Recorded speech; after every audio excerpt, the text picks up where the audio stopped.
Pasé 3 días esperando que mi hijo viniera por mí. Nunca llegó.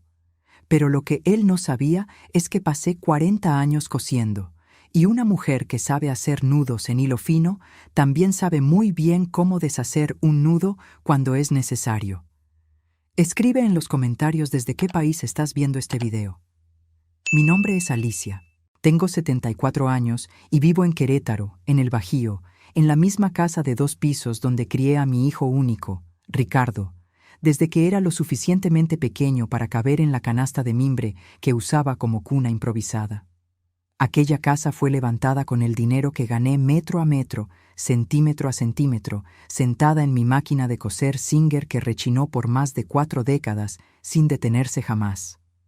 Coso desde los 12 años. Aprendí mirando las manos de mi abuela, doña Nazaria, una mujer menudita del interior de Oaxaca que transformaba cualquier retazo en algo con dignidad. Ella decía que coser no es solo juntar tela, es juntar pedazos de vida. Yo me lo tomé en serio. Cosí vestidos de novia, ropones de bautizo, uniformes de escuela, pantalones de trabajo, de todo. Mis manos cargan las marcas de eso. Son manos llenas de callos, con las yemas marcadas por los piquetazos de aguja de tantos años, con venas saltadas como ríos en un mapa antiguo. Fue en una mañana de jueves que todo cambió. Una de esas mañanas que el invierno de Querétaro le receta a uno. Ese frío seco que se mete por la ventana, aunque esté cerrada, que se pega a la ropa, a los huesos, al alma. Me había despertado temprano, como siempre hago, porque después de 70 años el cuerpo de uno ya no acepta quedarse acostado cuando el sol ya va de subida. Me tomé mi café negro, sin azúcar, me comí una pieza de pan con mantequilla y me fui a arreglar la casa. La cocina ya la había barrido. La sala estaba ordenada. Faltaba el baño. Aquel baño pequeño, de azulejo blanco con detalles azules, que elegí allá por los 80, cuando remodelé la casa por primera vez. Agarré mi cubeta, la jerga, el detergente en polvo y el limpiador de pino. Calzaba mi par de chanclas viejas, esas de hule gris que ya tenían la suela tan gastada que parecían más calcetines que calzado. Yo sabía que necesitaba cambiar esas chanclas. Ricardo hasta lo había comentado una vez, unos meses antes, que debía comprarme un par nuevo, pero lo fui dejando, pensando que todavía aguantaban. Uno se pone así cuando envejece. Va posponiendo las cosas pequeñas porque toda la vida priorizamos las cosas grandes de los demás. Estaba tallando el azulejo de la pared cuando el pie se me resbaló. No fue despacio, no fue un resbalón que diera tiempo de sostenerse. Fue instantáneo. El piso tenía espuma de jabón y mi chancla lisa no encontró ningún agarre. Mi cuerpo se fue de lado. La cadera pegó en el borde de la tina con un crujido seco y doloroso que escuché antes incluso de sentirlo, y enseguida el piso frío de cerámica recibió mi peso con una brutalidad que me sacó el aire de los pulmones de un solo golpe. Me quedé ahí, de lado, con la cara pegada al azulejo helado, tratando de entender qué había pasado. El dolor no vino inmediatamente. Vino el silencio primero, ese silencio de susto que el cuerpo impone antes de mandar la señal completa. Después vino el dolor. Un dolor que subió por mi pierna izquierda como una descarga eléctrica, repartiéndose por la cadera, por la cintura, irradiando hacia arriba y hacia abajo al mismo tiempo. Intenté levantarme. Imposible. Cualquier movimiento que hacía en esa dirección hacía que el dolor se duplicara en intensidad. Intenté arrastrarme para apoyarme en la tina. Tampoco pude. El brazo izquierdo me dolía de una forma distinta, un dolor más sordo, y no sabía si me había pegado ahí también o si era el puro golpe del susto. El piso estaba frío de una manera que uno solo siente cuando está acostado en él. Un frío que no respeta el camisón, que atraviesa la tela y se va directo a la piel, a los músculos, a los huesos que ya no tienen la grasita protectora de la juventud. Miré a mi alrededor. El baño era pequeño. La ventana de arriba estaba entreabierta, dejando entrar un hilo de viento que ayudaba todavía menos. Mi celular estaba en el buró de mi recámara. Tenía la costumbre de dejarlo allá de noche y en la mañana cuando iba a limpiar la casa, porque no quería que se me fuera a descomponer el aparato. En ese momento, pagué muy caro ese hábito tan cuidadoso. Me quedé mirando el techo del baño, esas gotitas de humedad que se formaban ahí en la esquina cerca de la ventana, que todavía no había mandado arreglar. Pensé en las cosas que uno piensa cuando está sola en el piso, completamente impotente. Pensé en mi abuela Nazaria. Pensé en las costuras que había dejado encima de la mesa para terminar. Pensé en Ricardo. Ricardo, mi hijo. El hombre de 42 años que crié sola desde que su padre se fue cuando el niño tenía apenas 4 años. El hombre al que vestí, calcé, alimenté, le pagué la carrera de administración, lo ayudé a montar su negocio, la distribuidora de materiales de construcción que tenía su nombre en la fachada y buena parte de mi sudor en el capital inicial. Fui arrastrando el cuerpo centímetro por centímetro, ignorando el dolor como si fuera un vecino latoso al que podía elegir no escuchar. Me tomó unos 20 minutos, que parecieron horas, para lograr salir del baño y llegar hasta el buró. Cada arrastrón era una agonía. Cada pausa para respirar era un momento para reconocer lo desamparado de la situación. Cuando finalmente toqué la pantalla fría del celular, mi mano temblaba tanto que fallé el patrón de desbloqueo 2 veces. Al tercer intento, lo logré. Me fui directo al nombre de Ricardo. Me puse el celular al oído y esperé. Sonó 4 veces. Buzón de voz. Le mandé un mensaje de texto. Hijo, me caí. Estoy en el piso. Necesito ayuda. Esperé.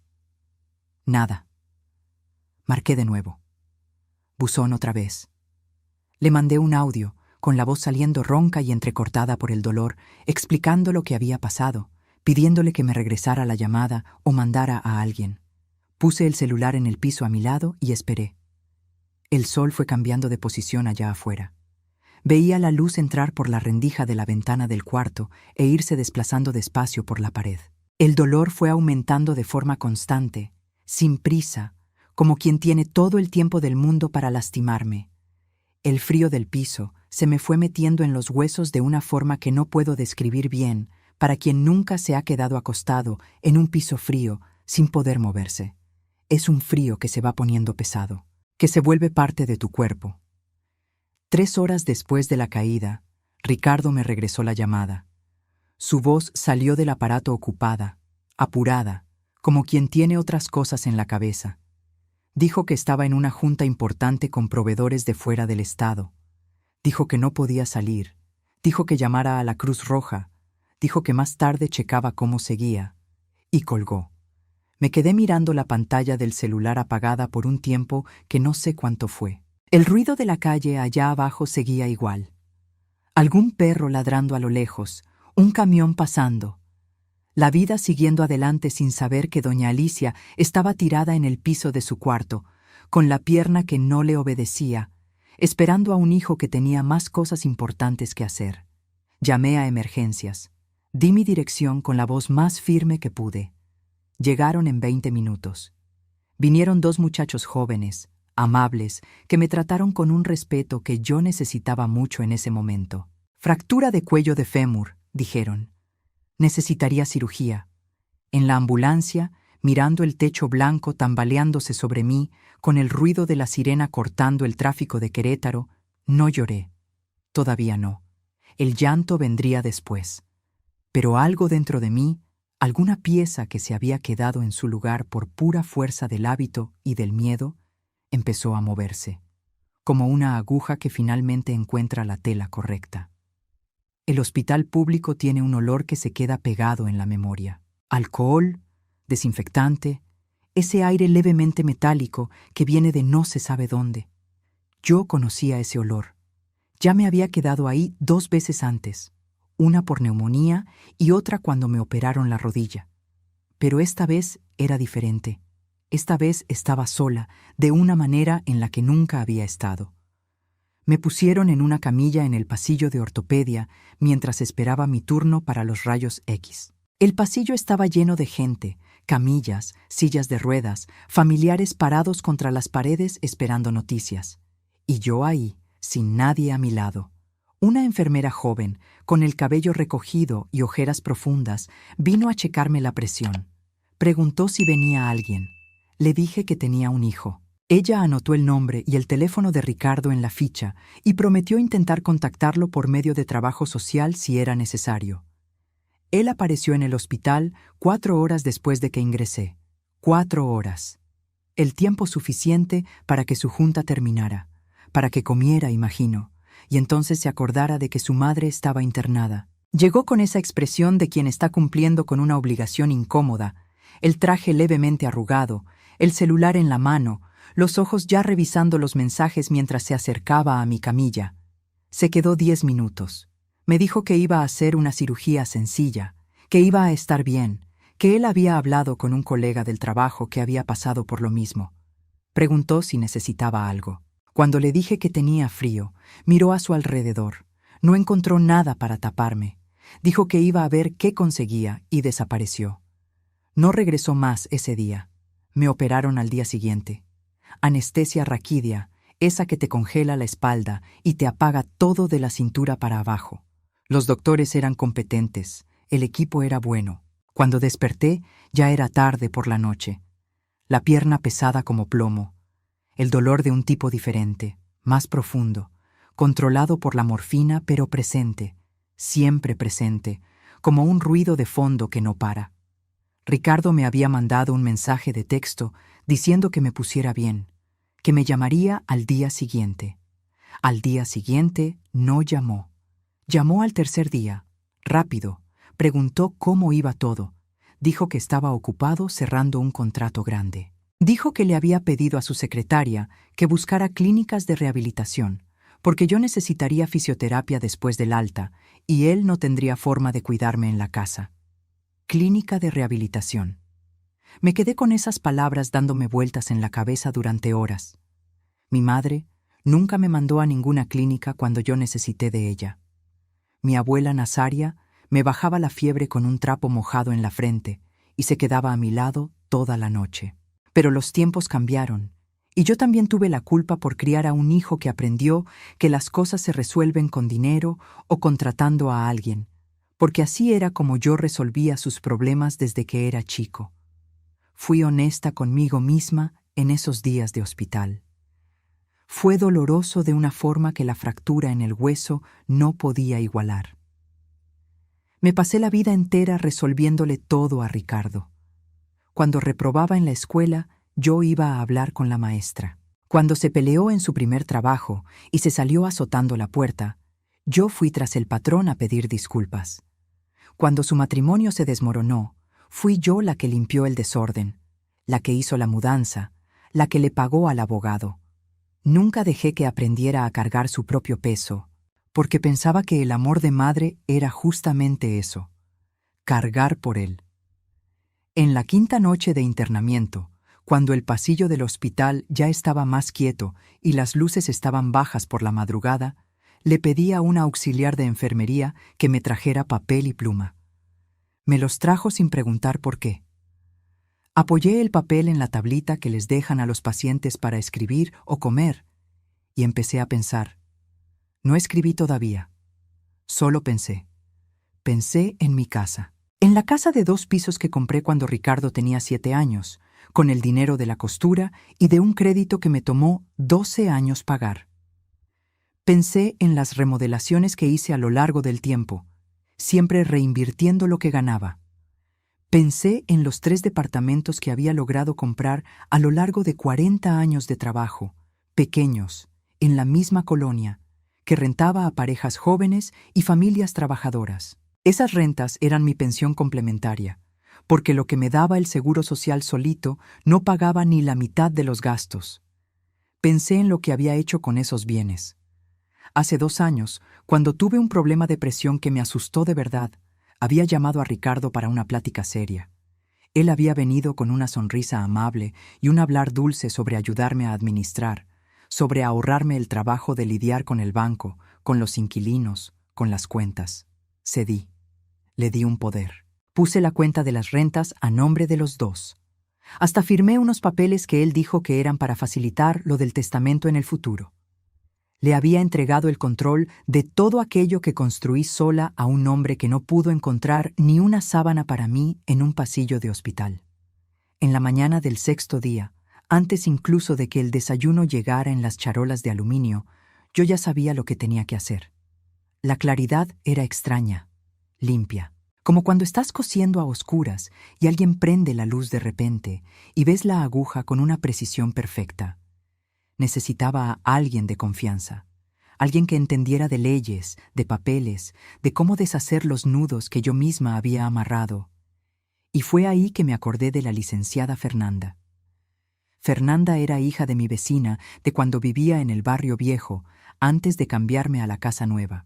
Una niña callada, de lentes grandes, que iba a la escuela con el uniforme deslavado porque su mamá, doña Irene, que era lavandera, apenas tenía dinero para comprarle uno nuevo. Yo solía plancharle el uniforme a Fernanda junto con mis costuras, sin cobrarle. A veces le arreglaba el cierre de su mochila. A veces le mandaba un plato de comida por la ventana cuando sabía que doña Irene se había quedado sin gas. Fernanda entró a la Facultad de Derecho. Se graduó con honores. Hoy tenía su propio despacho allá por el centro de Querétaro.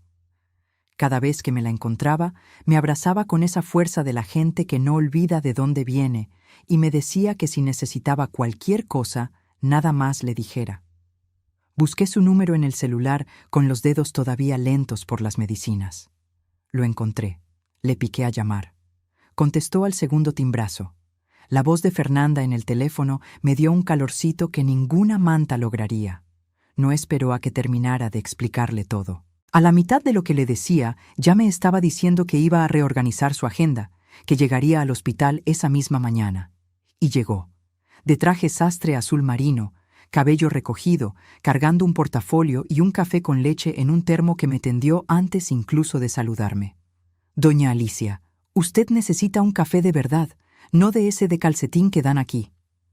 Casi lloro ahí mismo, no por el café, sino por la gentileza sencilla, por el gesto de quien piensa en el otro de verdad. Nos sentamos, me escuchó todo, y cuando terminé de contarle, se quedó callada un momento, mirando al piso, y luego me miró con una seriedad profesional que me dio seguridad. «Doña Alicia, todo lo que me describió es reversible. Los poderes se revocan, las cuentas conjuntas se bloquean. La ley la protege a usted». Me explicó con paciencia y claridad. El poder que yo había firmado le daba a Ricardo facultades administrativas, pero no le transfería la propiedad de los bienes. Eso significaba que los departamentos seguían siendo míos. El dinero de las rentas que se había ido a la cuenta conjunta podía ser bloqueado mientras se resolvía el asunto. La revocación del poder podía hacerse inmediatamente. Bastaba mi firma en un documento que ella misma redactaría. Firmé ese mismo día, apoyando el papel en la tablita del hospital, con la letra un poco temblorosa, pero firme en los trazos. Cada firma era un tijeretazo a un hilo que yo misma me había amarrado al cuello.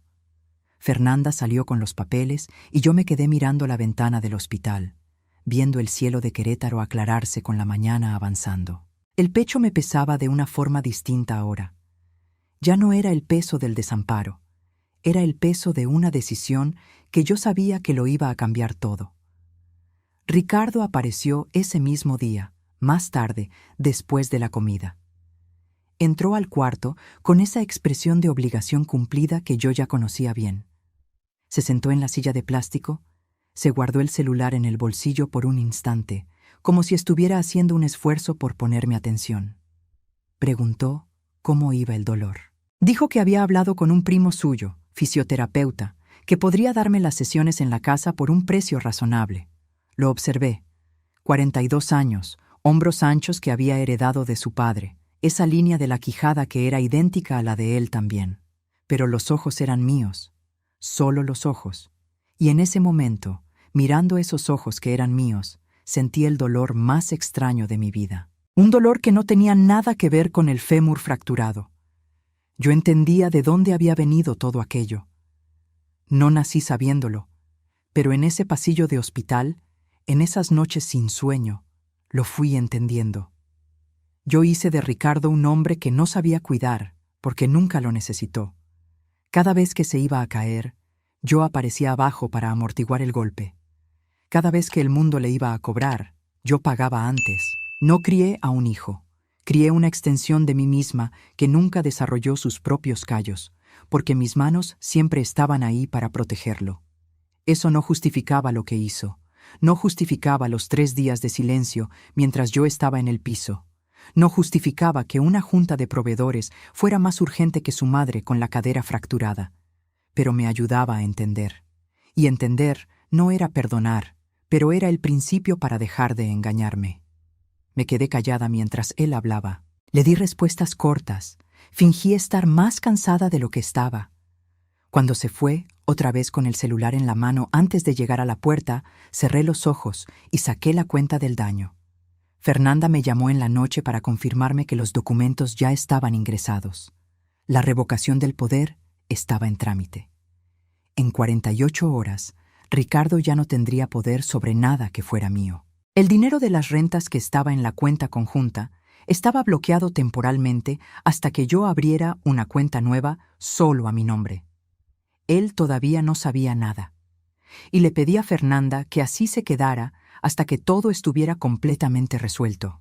Ella aceptó con una sonrisa que escuché hasta por el teléfono. Trato hecho, doña Alicia. Usted actúa como toda una estratega. Pensé en mi abuela Nazaria, que cortaba la tela con una precisión que parecía brutal, pero que solo era necesaria. No se cose una prenda con dudas.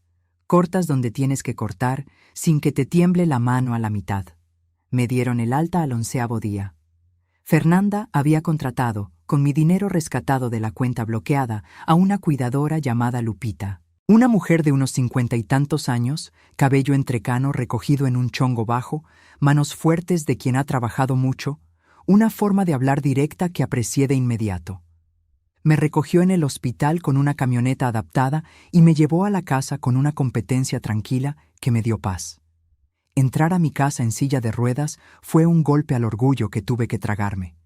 Esas escaleras que subía y bajaba decenas de veces al día, de repente eran obstáculos inmensos. Lupita y el chofer me ayudaron a subir con cuidado y yo fui mirando cada pared, cada rincón de esa casa que era mía, construida con mis manos en el sentido más literal posible. Mi máquina de coser Singer estaba en la sala, sobre la mesa larga que mandé hacer a propósito para ella. Estaba tapada con un mantel de crochet azul que la abuela Nazaria me había hecho antes de morir. La miré y sentí un nudo. No sabía cuándo podría sentarme otra vez en esa silla, agachar la cabeza sobre la tela, ensartar el hilo en la aguja. Lupita me arregló el cuarto de la planta baja, porque subir escaleras estaba fuera de discusión. El cuarto que era de Ricardo cuando era niño. Tenía un olor diferente ahora, a tiempo detenido, a pasado. Puso las medicinas en la mesita, llenó un termo con té de manzanilla, abrió un poco la ventana para que entrara aire fresco. Ricardo apareció esa misma tarde. Supe que Fernanda le había mandado una copia de la revocación del poder a la dirección de su distribuidora. Llegó con una expresión que nunca le había visto a mi hijo, una mezcla de susto y ofensa, como quien ha sido despertado de un sueño bonito de forma brusca. Se quedó parado en la puerta de su antiguo cuarto, mirándome en la cama, mirando a Lupita que acomodaba las cosas en el ropero. Preguntó quién era ella. Le dije que era mi cuidadora. Quiso saber quién la había contratado. Le dije que una amiga me había ayudado. Se quedó callado un momento. Sus ojos recorrieron el cuarto y entonces preguntó, con la voz un poco más baja, si yo había recibido un papel de un abogado. Le dije que sí. El silencio que se instaló después de eso fue diferente a todos los silencios que había vivido con él. No era el silencio de cuando era adolescente y se enojaba conmigo. No era el silencio del distanciamiento natural de un hijo adulto. Era el silencio de quien está calculando, dándose cuenta de las dimensiones de algo que no se esperaba. Dijo que teníamos que hablar. Le dije que sí, que iba a ser necesario, pero que en ese momento estaba cansada y con dolor y que la plática podía esperar. Se fue sin insistir. Por la ventana del cuarto, lo vi subirse a su coche de lujo, quedarse parado unos minutos mirando el parabrisas, y después arrancar. Lupita me trajo caldo. Me lo comí despacio, saboreando la sal en su punto, el olor del cilantro. Me acordé de cuando le hacía caldo a Ricardo cuando se enfermaba. Le pasaba la mano por la frente para ver si tenía fiebre. Me quedaba sentada en la orilla de la cama hasta que se durmiera. Esos recuerdos no dolían exactamente. Eran como costuras viejas que uno mira y reconoce la puntada. Sabe que las hizo con cariño, pero sabe también que la tela cambió.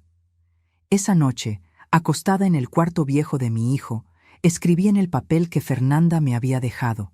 No era una carta, era más bien una lista de las cosas que necesitaba hacer cuando tuviera la fuerza suficiente.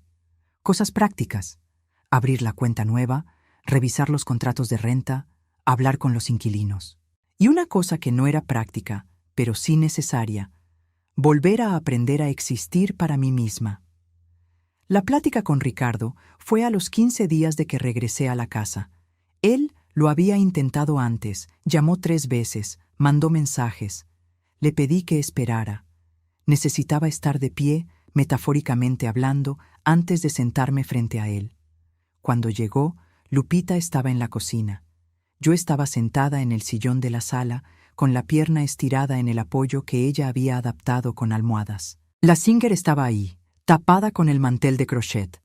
El sol de la tarde entraba por la ventana en ángulo, esa luz dorada de invierno que hace que todo se vea más nítido de lo que es. Se sentó en el sofá. Me miró. Durante los primeros minutos ninguno de los dos habló, y después dijo que entendía que yo me hubiera enojado, que sabía que debió haber ido más rápido el día que me caí, que las cosas se habían complicado con los proveedores y que lo sentía mucho. Lo sentía. La palabra cayó en el aire como un botón de una prenda que se suelta y rueda por el piso. Lo buscas, lo encuentras, pero te das cuenta de que la camisa ya se ve diferente sin él. No grité, no lloré. Hablé con la voz de quien se pasó 40 años midiendo punto por punto sin equivocarse. Hablé del día que me caí, del piso frío, de las horas sola, de la ambulancia, de las noches en el hospital, y de cómo, en esas noches, mientras él dormía en la cama cómoda de la casa que yo no necesité ayudar a construir, me fui dando cuenta de las cosas con una claridad que el dolor a veces trae, cuando uno no tiene cómo huir de él. Ricardo, le dije, tú no eres un hombre malo, eres un hombre que nunca necesitó ser fuerte, porque yo siempre fui fuerte por ti. Eso fue culpa mía tanto como tuya, pero no puedo arreglar el pasado. Solo puedo cambiar lo que viene después. Se quedó mirando sus propias manos mientras yo hablaba. Esas manos que no tenían callos. Le dije que el poder estaba revocado y que no sería renovado. Que las rentas volverían a mi cuenta exclusiva. Que Fernanda sería mi representante legal de ahí en adelante.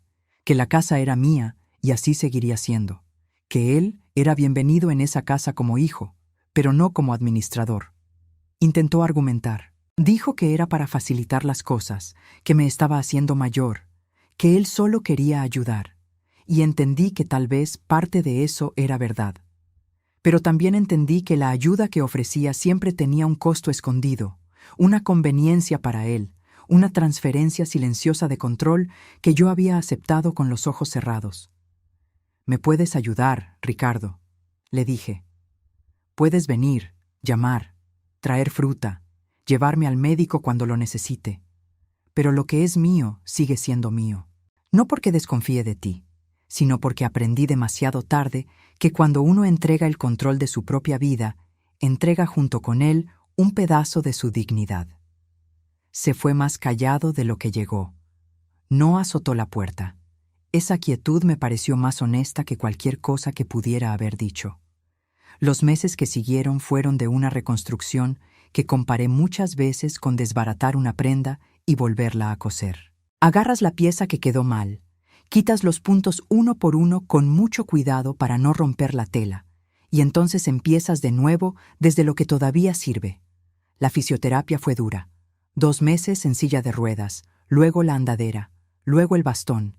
Cada logro chiquitito parecía enorme. La primera vez que logré ir del cuarto a la cocina con la andadera sin pararme a la mitad, Lupita aplaudió con ese estilo suyo, grandote y genuino, y yo me reí con una alegría que no sabía que todavía existía dentro de mí. Los inquilinos de los departamentos, una pareja joven con un bebé de meses en el departamento de en medio y una señora jubilada en el más pequeño, fueron personalmente a hablar conmigo en cuanto supieron que estaba en la casa. Trajeron regalos sencillos, una caja de galletas, un frasco de cajeta casera. Se quedaron sentados en la sala, platicando. Doña Conchita, la jubilada, dijo que cuando supo que la cuenta había cambiado, se preocupó de que algo anduviera mal. Le expliqué que solo fue una reorganización. Me apretó la mano con fuerza. Fernanda venía una vez por semana. A veces ni hablábamos de temas legales. Tomábamos café. Me contaba de los casos del despacho sin decir nombres. Yo le contaba de las cosas de la colonia. Era una amistad que se había quedado dormida por muchos años y estaba despertando despacio, con la naturalidad de quien retoma una plática que fue interrumpida. Ricardo llamaba los jueves. No sé si eligió ese día a propósito o si fue casualidad, pero el primer jueves, cuando el teléfono sonó y vi su nombre en la pantalla, el corazón hizo esa cosa que hace el corazón de madre, ese apretón mezclado con una ternura que no se quita por más que uno quiera, contesté. Platicamos de cosas normales, del clima, de una serie que estaba viendo, de mi fisioterapia. No fue una plática de cuentas pendientes. Fue una plática de dos personas tratando de aprender una nueva geometría para su relación. Más distante en algunos puntos, más honesta en otros, menos dependiente de ilusiones. Uno de esos jueves vino en persona. Trajo una macetita de albahaca en una vasija de barro, sabiendo que yo tenía la costumbre de tener hierbas en la ventana de la cocina. Fue el regalo más atinado que me ha dado en años, porque mostraba que había puesto atención en algo pequeño, personal, mío. Planté la albahaca en el lugar donde estaba la maceta vacía que se me había roto meses antes. La Singer volvió a funcionar 2 meses después de mi alta. Fue Lupita la que lo sugirió.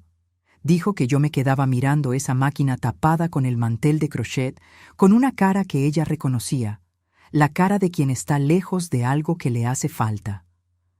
Me reí y le dije que era muy observadora para ser cuidadora.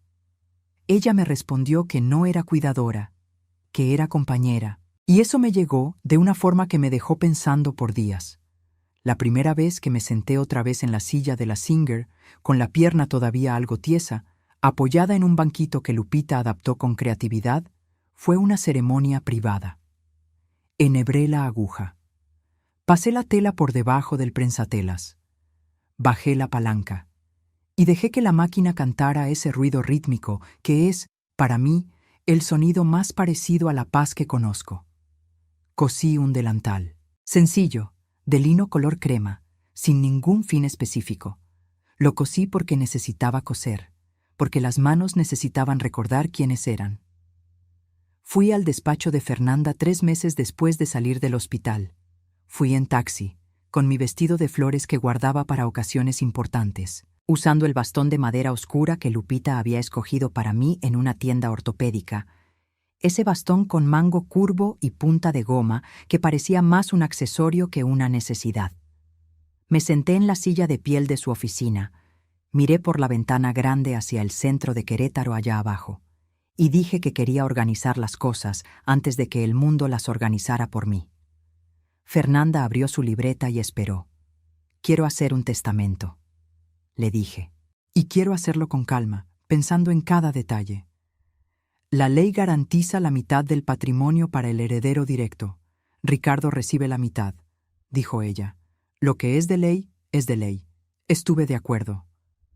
Pero quiero que haya una cláusula que diga que la casa donde vivo no se puede vender por 10 años después de que yo me vaya. Si él quiere vivir aquí, que viva.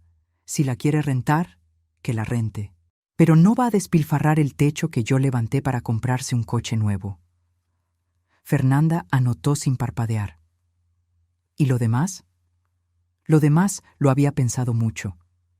Durante las noches de fisioterapia cuando el dolor no me dejaba dormir. Durante las mañanas barriendo el patio con el bastón de un lado. durante las tardes cosiendo al ritmo lento que mi pierna todavía me pedía. El departamento más grande, ese que rentaba la pareja con el bebé, quería que fuera para Lupita. Una mujer que cuida a gente enferma con ese cuidado genuino merece tener un techo garantizado. No era caridad, era justicia.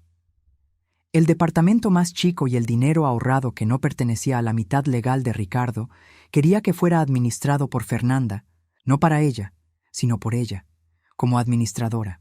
Y el rendimiento de ese dinero, cada mes, debería ir para algo específico.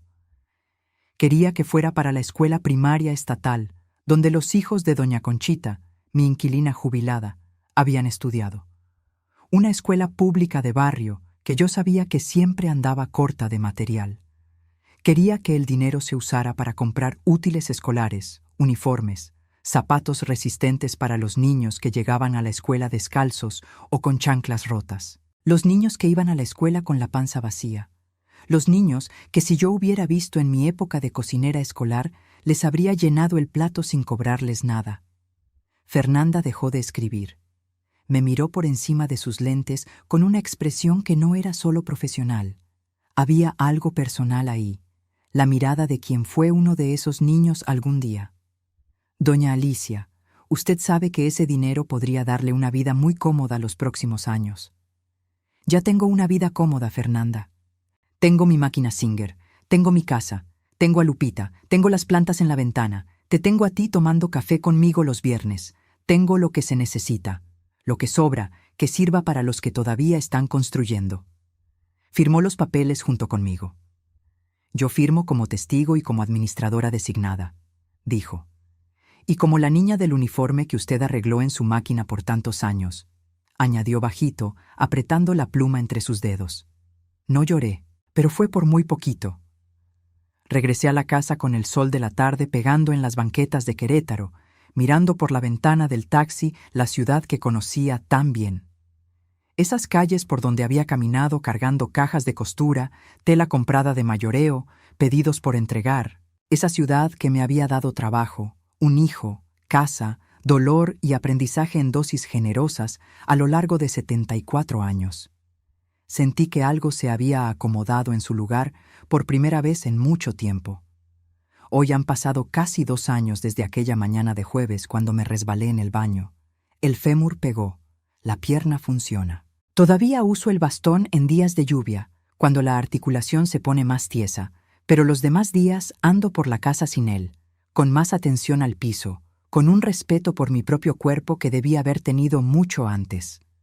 Compré un tapete antiderrapante para el baño. Compré chanclas nuevas con suela de goma. Son cosas pequeñas, prácticas, que debí haber hecho antes de caerme. Uno aprende a veces por exceso, a veces por falta, raramente en el momento justo. Pero aprende. Lupita vive conmigo todavía, ya no como cuidadora contratada, sino como inquilina del cuartito del fondo que estaba vacío, pagando una renta simbólica y compartiendo la cocina cuando quiere. Cenamos juntas casi todas las noches, escuchando el radio. A ella le gusta la música ranchera de antes. Yo prefiero a los solistas de los 70. Negociamos un turno y nos funciona bien. La Singer trabaja todos los días. Empecé a agarrar pedidos otra vez, más chicos, más selectos, solo lo que me da gusto hacer.